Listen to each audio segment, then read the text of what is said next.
যে মানুষটা সংবিধান বানিয়েছিলেন তিনি নিজেই পার্লামেন্টে দাঁড়িয়ে বলেছিলেন, আমি প্রথম মানুষ হব যে এই সংবিধান পুড়িয়ে দেব।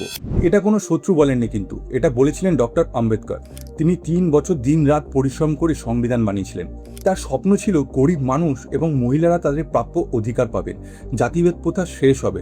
এই কারণেই এলো হিন্দু কোড বিল, যাতে বলা ছিল মেয়েরা জমির অধিকার পাবে, মেয়েরা ডিভোর্স নিতে পারবে, আর বিধবারা প্রপার্টিতে অধিকার পাবে।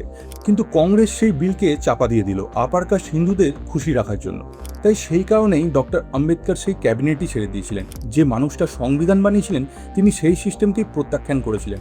2 সেপ্টেম্বর 1953 আন্ধ্রা স্টেট বিলের সময় রাজ্যসভাতে দাঁড়িয়ে তিনি বলেছিলেন, কোট আনকোট, লোকজন আমাকে বলে তুমি সংবিধান বানিয়েছো, কিন্তু আমি বলতে প্রস্তুত যে আমার এমন কোনো সংবিধানের দরকার নেই যা গরিব মানুষের কোনো কাজেই আসবে না। ডক্টর আম্বেদকরের সংবিধান ছিল গরিব মানুষদের জন্য, আর সিস্টেম সেটাকে ব্যবহার করেছিল ধনীদের জন্য। ডক্টর আম্বেদকর নিজের স্বপ্নকে ভেঙে যেতে দেখেছিলেন, কিন্তু তার আদর্শকে কখনো ছেড়ে যাননি। আজও তার চিন্তা, তার সংগ্রাম আর ন্যায়ভিত্তিক ভারতের স্বপ্ন কোটি মানুষের অনুপ্রেরণা। তাই আরও এমন তথ্যভিত্তিক ভিডিও পেতে ফলো করুন। আজ এখানেই শেষ করছি। জয় হিন্দ, জয় ভীম।